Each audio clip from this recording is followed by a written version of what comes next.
Hi guys, today we are making a simple but delicious Indian sweet called Malai Ladoo. Ladoos are kind of like truffle balls, but not exactly, and often are made either dairy or with different grain flours like wheat flour or even lentil flour, chickpea flour, or just nuts and seeds. And there are many variations of ladoos. Today we are making a Malai Ladoo. Malai means cream and ladoo is balls. The traditional recipe uses dairy and milk solids and all the different dairy-based ingredients. It's entirely a dairy-based dessert. So what's the difference between burfis and ladoos? These are two handheld Indian sweets that are pretty popular, and there are lots of varieties of them. There's no one particular burfi or one particular ladoo. Burfis are generally kind of a cross between a fudge and a shortbread cookie, and ladoos are generally softer, creamy, or truffle-like.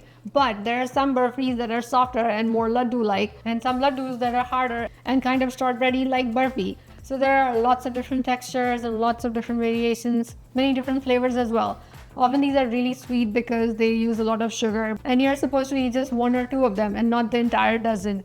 When we were growing up, we didn't really eat any desserts or sweets after meal. These desserts and sweets were reserved for festivals, so once in every 2-3 months there would be a festival, and then we would eat a few of these. They're kind of like a treat. You can adjust the sweetness based on your preference. I tend to generally eat less sweet anyway. Most of my sweets and desserts and even cakes on my blog are generally less sweeter in general. But sometimes these Indian sweets require a certain kind of texture, so I tend to then use the right amount of sugar to get the right texture. You can change up the flavors to preference. You can add some vanilla, you can add rose essence, you can add saffron. These ladoos are like a fudgy, sweet cream ball, and they are amazing. When you put them in your mouth, they just melt in your mouth, and they're a great sweet to end your meal. Most of my Indian sweet recipes make just a small portion. We don't eat that much sweet in my house. I tend to make a portion that we will eventually finish. But most of these recipes are easily doubled, tripled, or quadrupled. When you're doubling or tripling, use a bit less liquid to blend out the cashew mixture. Otherwise, it will take much longer for that mixture to thicken. I use both whole cardamom seeds as well as ground cardamom in the recipe. Ground cardamom tends to lose that fresh, flowery scent. If you can find green cardamom pods, do use those. You just slit those pods open, get those really fresh black cardamom seeds, crush them up, and then add them to this ladoo. So let's make these ladoos and celebrate whichever festival you're celebrating. These are perfect for Diwali, for Ganesh Puja.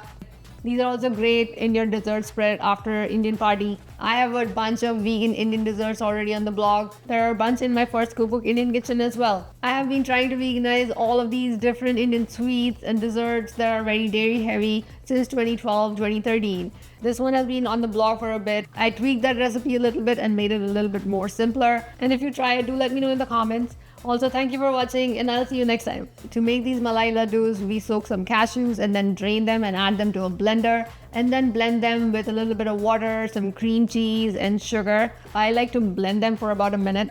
Then I let the blender sit for 5 minutes or so to rehydrate all the ingredients in the blender, and then blend again for half a minute. Repeat this for 2-3 times until the mixture is really creamy. Then add it to a pan over medium-low heat with some vegan butter and mix in, and continue to cook this until the mixture gets lumpy, and then eventually it will thicken into a smooth, thick, stiff kind of batter. The mixture will tend to stick to your pan initially, but then it will start to leave the pan. Once it is not lumpy and is evenly thick, add the almond flour, the crushed cardamom seeds, the ground cardamom and salt, and press and mix in, and continue to cook this for another few minutes until the mixture is evenly thickened. Depending on your pan, it might start to leave the sides within a minute of mixing it, or it will take a few minutes longer. If this mixture is sticking to your pan, it's the problem with the pan. The pan is not non-stick enough. You can add a little bit of vegan butter or oil and try to scrape it up. I have a bunch of tips to keep your non-stick pan really non-stick. One is to hand wash the non-stick pans. Two,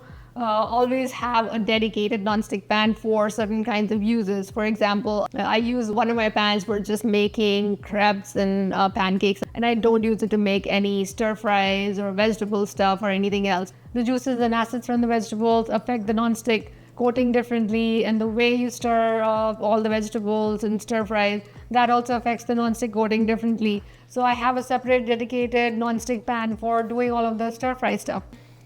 This current pan that I'm using, I actually use this for different stir fries as well, but it's a fairly new pan and I have been hand washing it, so it is very non-stick, so it works out really well. Once your mixture is evenly thickened and is leaving the sides of your pan, you want to transfer it to a plate or a bowl, and then put that in the refrigerator to chill for about half an hour or so. In the meanwhile, prep the toppings like chopped up pistachios, some shredded coconut, and then using your hands, roll the mixture into equal balls. You can roll them in some shredded coconut or top it with some chopped pistachios. Or if you have edible silverware, you can also put some edible silver on it. Or you can make truffles by rolling these balls in the melted chocolate and then refrigerating them so that the chocolate sets. Basically, it's a really delicious and easy sweet. This one is all like my Malai Burfi with a slightly different texture.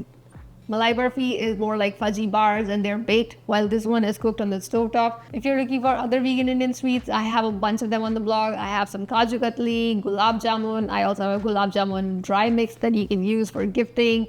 I have a ras malai tres leches cake. I have a kulfi tiramisu. There are many options, some traditional and some fusion. They're perfect for any festivities and for any Indian dinner party. Tip on opening the green cardamom pods: use your nails, or you can just pop the cardamom pod open. If that doesn't work, use a small knife to open them up. Sometimes grocery stores also have black cardamom seeds instead of the pod. Those will work as well. They will be much more fresher than the ground cardamom. If you get those, then use about 1/4 teaspoon of those. I have more Diwali recipes coming. I also have a bunch of Diwali menus for you to try. There are 2 Diwali menus on the blog in which I make the entire spread with just one base sauce. Those are great if you're planning an Indian dinner party.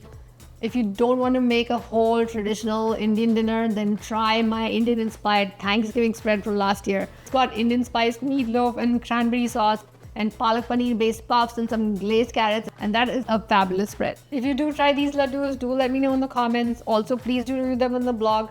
And do subscribe to my YouTube channel for easy vegan meals, for Indian recipes, and so many more. There are over 2,000 recipes on the blog, and there are 3 cookbooks. Thank you for watching, and I'll see you next time.